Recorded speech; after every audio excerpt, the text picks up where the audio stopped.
Hello and welcome. You're watching Oathbound Secrets. And today I am going to go there and I am going to talk about politics because I'm sure you would have heard about the local elections in England and Wales. And I don't know yet because at the time that I'm recording this, it's they're out there voting right now. And there's a lot of noise about the Green Party and Reform UK Limited, which is not even a democratic party. It's just like a business. It's some kind of corporation. What the fuck? And it's kind of crazy. It's kind of There's a lot of crazy stuff going on right now in the UK, and let's talk about it. There's a much greater situation going on that isn't really down to your personal consumer choices. There's something way bigger that is affecting the state of the planet, and that is called capitalism. And the reason I'm mentioning capitalism is it is an economic system, a political system that is really driven by just wasteful practices, overconsumption, pollution, and just total insanity, just like zero regard for the environment. Um, that's what capitalism is driven by: money, by profit making. And so long as that line goes up, fuck everything else. That's how capitalism works, unfortunately. That, everything is, it all boils down to, are we going to make money out of that? Can we afford it? What's the profit margin? Is this profitable? If it's not profitable, it's not viable, is it, within a capitalist system? That's just a really fucked up system. That's a stupid way of doing things, in my opinion. It's a really fucked up, stupid way of running the fucking planet. And I do believe that there are other alternatives. And the thing is, like, yeah, you might think, wow, this lady's crazy. Like, there's no possible other way of doing things in the world. But capitalism has only existed for, what is it, a couple of 100 years? Or maybe 300 or 400 at the most. So what did we have before that? Something that predates capitalism. And before that, another system. And before that, something else. There's loads of different ways of doing things. So don't limit yourself in thinking that capitalism is the only possible way of doing anything, because it's not. But I do think that the way that we organise and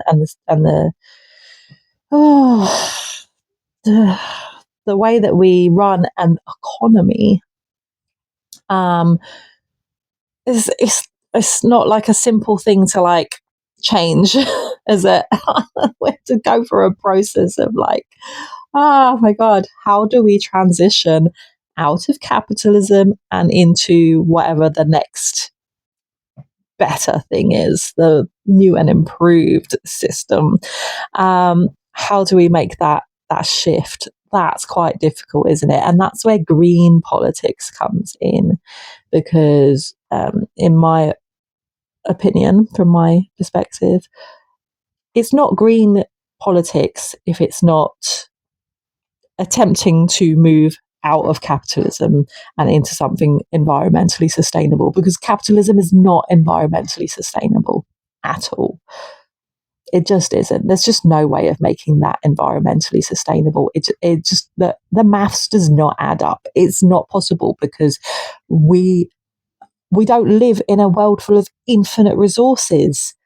One planet, and we're fucking it up. So green politics, it really looks at that. What are we doing to the planet?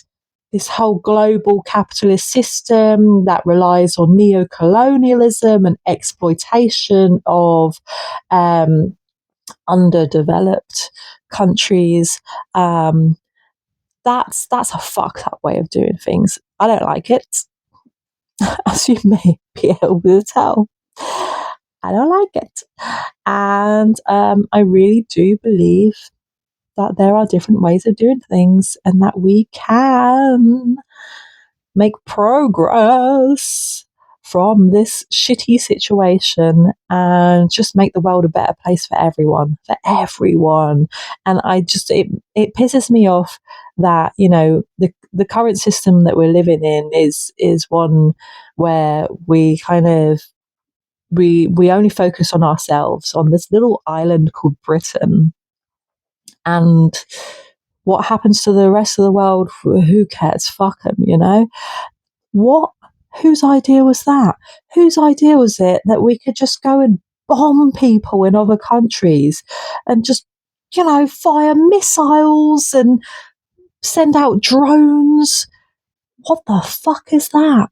Whose idea was that? That's fucked up. That's immoral behavior. Like, how can you, ethically justify that shit? And also, as well as it being a fucked up thing to do to other human beings, it's a fucked up thing to do to the environment, to the animals and the trees and everything else. Like, war is environmentally disastrous. But of course, is that the human cost is just unspeakable. It's just so fucking horrendous what we are doing as a species, human beings. What we are doing to each other is so profoundly fucked up. Like, hello, there's genocides happening right now. What the fuck? On the 16th of May, there is the annual commemoration of the Nakba, which was the initial ethnic cleansing of Palestine, 1948. So it's the 78th anniversary of the start of the process of ethnically cleansing Palestine in order to create the state of Israel. And it's sadly something that just continued to happen. And it has just grown and grown and grown and grown to the point that now, we've all seen the videos of the little kids in Gaza. We've all seen those videos, right? Right? You've seen them, right? Surely you must have. I'm sure we've all seen them. And it's not something that we can sort of turn a blind eye to or pretend like it's not happening. It's happening right now, and it's so utterly disgusting, and there's no excuse for it. There's absolutely no excuse to do that to little children, let alone adults. I mean, obviously it's not right to do that to adults either, but to little babies, that's really fucked up. So yeah, every year there is a commemoration of the Nakba, and on the 16th of May, there was a plan to have a really big march through the centre of London, as there is every year, and the request was put through last year to the Met, London Police, to cordon off Trafalgar Square, Parliament, that kind of whole area of central London, and to commemorate the Nakba. And they just kind of, I think there was an assumption that, the police would allow that again, because that's what we do every year. But this time round, the government has decided that it's anti-Semitic. It's anti-Semitic. Yeah. Apparently commemorating the Nakba is anti-Semitism, according to the government, which is doesn't really make sense, does it? Doesn't really make sense, because we're talking about a genocide here. We're talking about a genocide. What the fuck? How? Like, I'm sorry. And yet, there is one very well-known anti-Semite called Tommy Robinson. That's not his real name. His real name is Stephen Yaxley Lennon. But he's openly anti-Semitic and says awful things, awful racist things, just white supremacist kind of Nazi type stuff. He says it. He says these things and then just denies it and says, "I'm not a racist." And I think you'll find I can't be an anti-Semite because I love Israel. And he waves the Israeli flag around. Like, I couldn't possibly be an anti-Semite because I think Israel is great. Oh, okay, right, okay. And he's been granted permission to have a protest on the Nakba day of 16th of May. He's been granted permission. The man who wrote an article fairly recently called what was it called? The Jewish Question. And in that article, he wrote about how Jews are controlling the media and Jews are biologically have a higher IQ than other races, which is why they are controlling the world. And like, I can't remember word for word what he was writing, but it was like, it was very obviously, very fucking obviously racist. Because he was talking about different races having different IQ levels, which is just like such a fucking outdated, disproven racial theory. Like, I'm sorry, it's not true, Tommy. Why do you want to be called Tommy? I don't know. Stephen. It's not true that different races have different IQs. IQs are a load of bollocks. It's not true that different races have different intelligence levels and that, black people are just naturally stupid, according to Tommy. But he's not racist. No, God no. How could he be racist? He's got black friends. Yeah. He just believes that they are racially inferior, but they are his friends, so he can't be racist. That's how it works, right? The police have just said, yeah, go ahead, Tommy. Same guy who instigated riots all over the country. 2024, remember the riots? That was Tommy Robinson. Remember that? Yeah, riots all across the country where people were fearing for their lives. People were getting chased down the streets, windows were being broken, people were getting beaten up. But yeah, go ahead and have your rally in the centre of London on Nakba Day with all your followers waving Israeli flags, the genocide flag, because that's not inciting hatred, is it? The genocide, is that racial hatred? Yes, it is. The genocide is inherently racist, violence. I mean, hello. We like freedom of speech. Let him say what he wants to say. Commemorating the Nakba. No. That might upset somebody. The fucking genocide is upsetting. That's what we're fucking upset about. And breathe. So that's why I'm going to London on the 16th of May, because I don't care that the Met Police are allowing Tommy to have his fucking racist rally there, and that they won't let the Nakba commemoration take part in that part of London. We'll be in London. Obviously, there's probably going to be fuckloads of police sort of cordoning areas off and actually probably endangering people, probably fucking battering people with fucking what do you call those, truncheons. Yeah, I don't know. I don't know how that's going to pan out.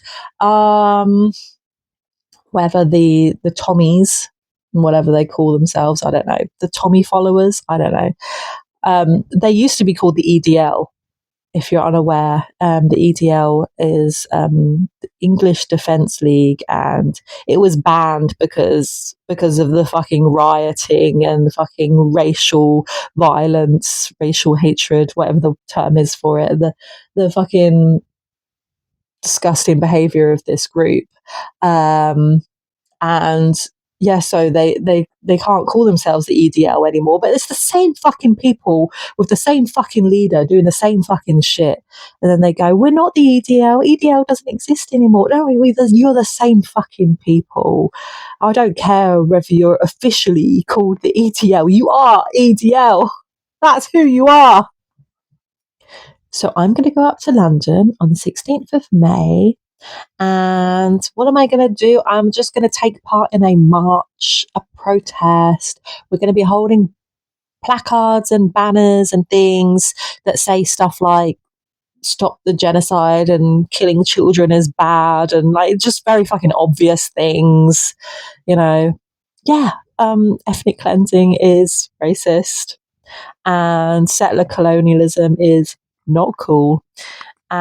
Stealing people's land and property is wrong. Kicking somebody out of their house that they've owned for generations, they've passed down through generations, kicking them out of their house, setting fire to their olive groves, and telling them, don't come back or we'll fucking kill you. Yeah, that's actually wrong. That's actually a bad thing to do. And that's what the Palestine protests are all about. So to try and say that that's anti-Semitism is so fucked up. It's just unbelievable. And the fact that the police and the government are really trying hard to stop us from continuing to protest, because the Palestine protests have been absolutely relentless. Absolutely relentless. Like, we will not stop. We will keep showing up. Doesn't matter how many rules you try and change and tweak and try to say that we're fucking terrorists. I'm sorry, but we're going to carry on. And the fact that they're trying so desperately to stop us, I take that as a good sign that actually we're succeeding and pissing them off. So yeah, I do want the government to be pissed off. I want the government to fucking stand up for what's right and stop funding genocide.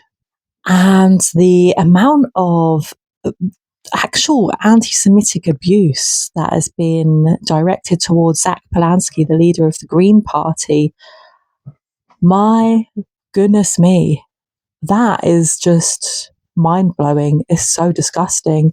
And all of the fucking media are asking Zach, oh yes, but doesn't your party actually have a problem? The Green Party has a problem with anti-Semitism. There are anti-Semites in the Green Party. That's what they're trying to do, the same bullshit that they did with Jeremy Corbyn and the Labour Party, if you recall. Yes, I was a fan of Jeremy Corbyn back then, 2019, wasn't it? God, he had some great ideas. He had some fucking great ideas, and I was like, yes, vote that man in, make him the prime minister. Let's sort this country out. But he got absolutely torn to shreds with this whole anti-Semitism bullshit. It was 100% bullshit.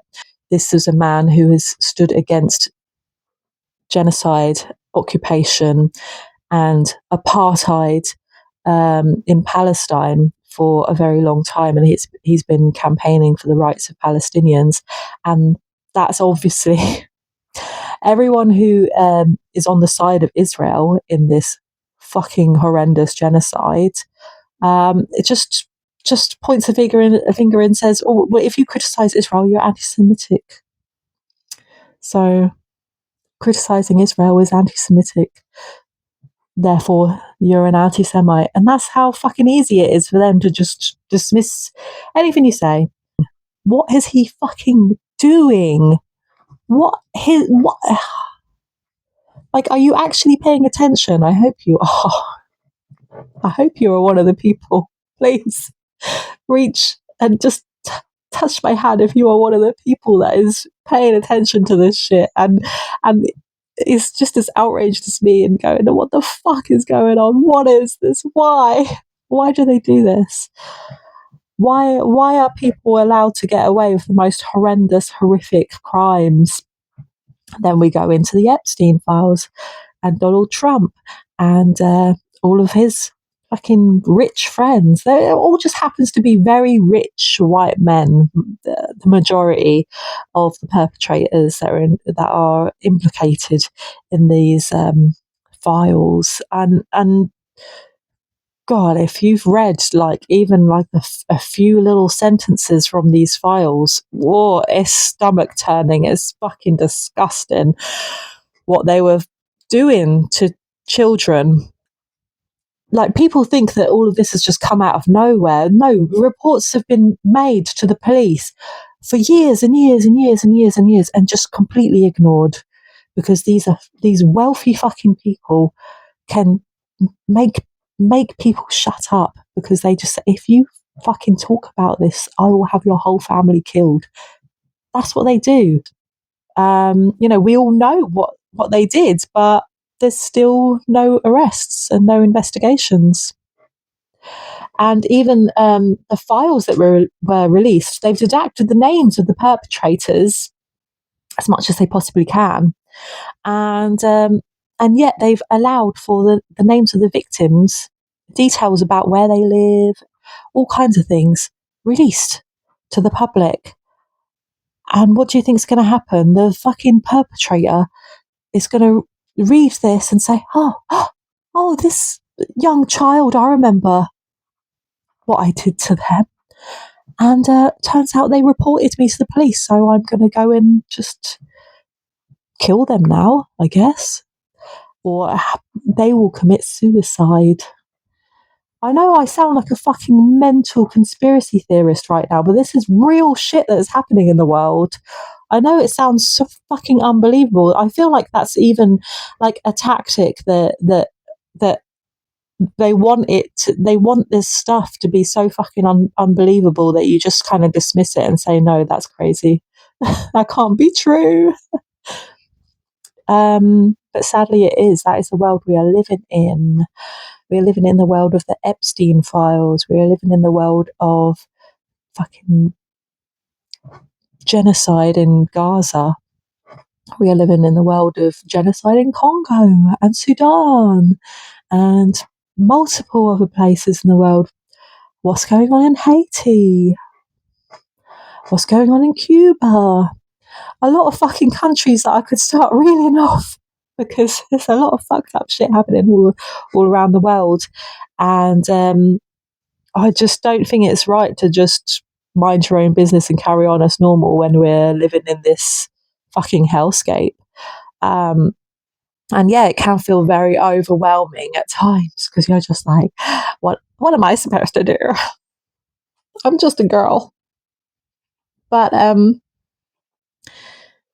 one thing you can do is you can show up on a protest, as meek and mild as that protest might be. It's still making something audible and visible that they cannot ignore. And if you carry on doing that, there are other people taking more drastic action, which is fantastic. But to whatever level that you can personally bring it. Come on, just come to London on the 16th of May. It's really not that difficult.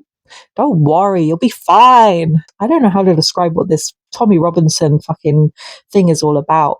It's a weird fucking cult of Tommy Robinson, and what he's doing, the way that he's manipulating people and drawing in this crowd of people, getting them to follow him around and do whatever he tells them to do. It's fascism, basically. It's street fascism. He's what he's doing is a tactic, and it's he even says this himself. He says he is a counter-revolutionary, and that's what street fascism is. It's a tactic of countering the spirit of revolution, which is very predominant across society right now. Like, we are all crying out for a revolution. And how do you stop a revolution from happening? You bring in fascism. That's what fascism is for. Stop the revolution, stop the people from rising up and taking back the power, you know? Stop people um, from out the fact that we outnumber us, the people, the majority of people in Britain, across the world. You know, we outnumber these millionaire, billionaire, paedophile sickos.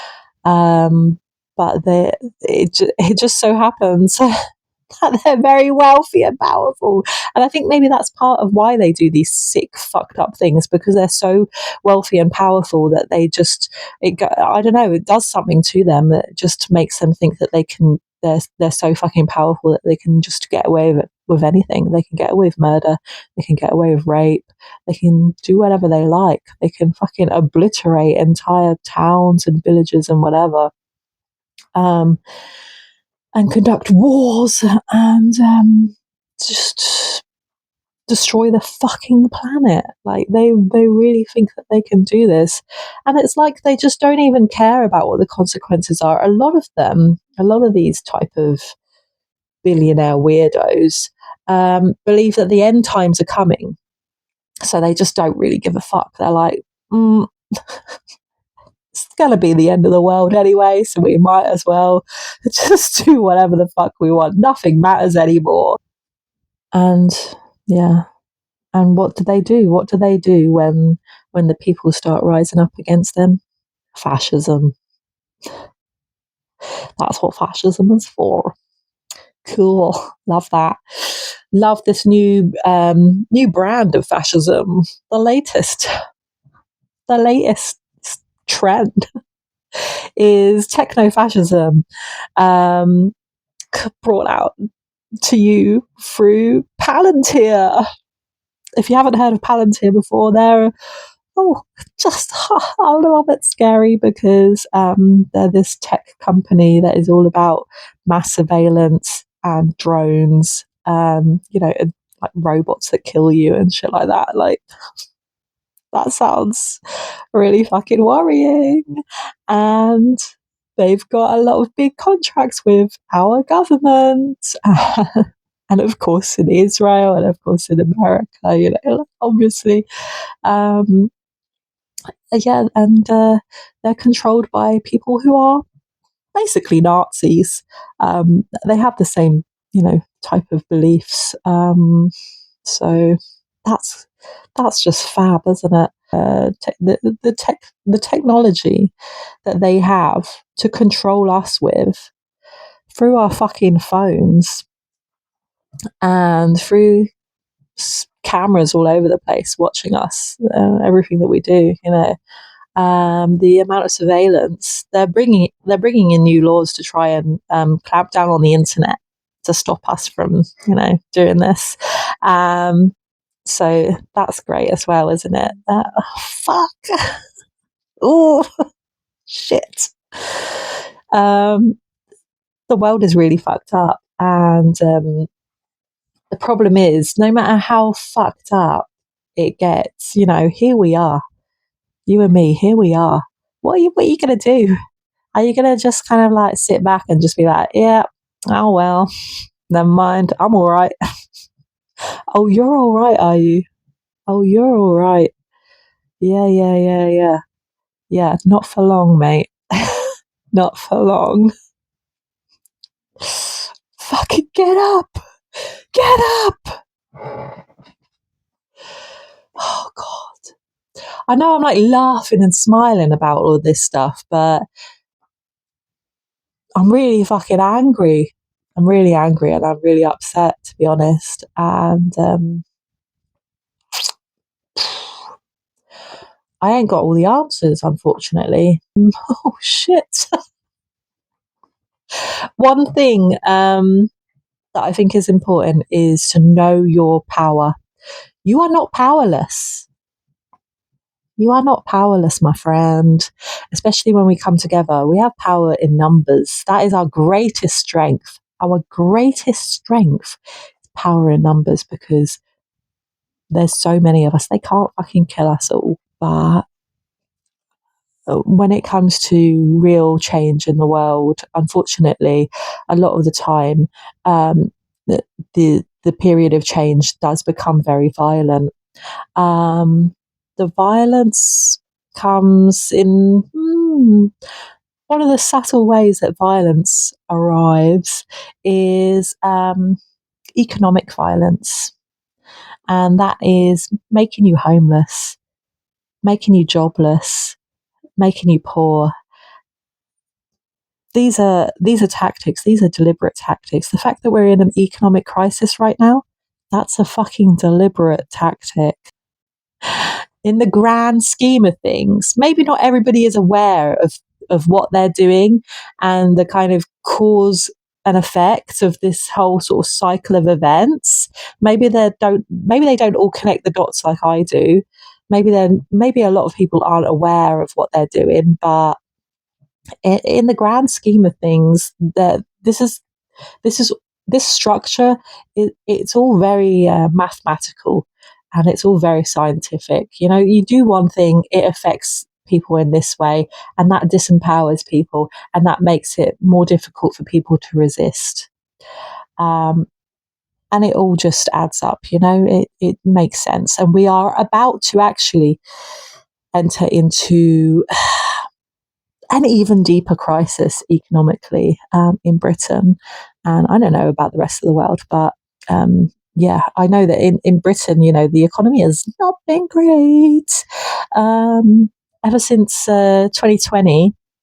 I mean, obviously, we had the great big crash in 2008. I remember that. I was around for that. That was very unpleasant.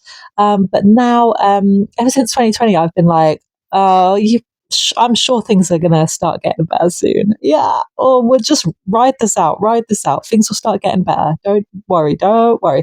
Things are going to start getting better. And they haven't. No, they've just carried on. Like, getting worse. Oh, shit. Oh, shit. And economists right now are looking at the state of things, and they're saying, put your fucking seatbelt on, because it's about to get a whole lot worse. I know that human potential is so great that we can achieve amazing, beautiful things when we come together. And I believe in the power of people coming together, peace, love, unity. We can do this, you know? And I think I have a little bit of unbeatable spirit in me. Some may say completely fucking delusional, but you need a little bit of a fantasy in your mind of what a better world looks like. So please take this moment to just picture that in your head, like a little bit of a fantasy world, a little bit of a utopia of, like, you know, things can actually be a lot more better, a lot more better. I don't know. Things can be significantly improved. And I just want you to just imagine, oh, what if we did this? What if we did that? What if we had a system where everyone was cared for, and where we extend this kind of sense of community and togetherness and looking out for each other to everyone? What if we just did a lot fucking better than this? What if we ended the patriarchy? That's a big fantasy there. Imagine a better world for you and for me. What is that song? I don't know. Thank you for listening to me just chatting away to myself. If you are actually still watching, comment the word bubble. That's just a test to see who's going to watch to the end. Probably not many people, so I don't know. If you're one of them, you're special. Thank you very much. Love you lots. And I'll see you in the next video. Bye bye.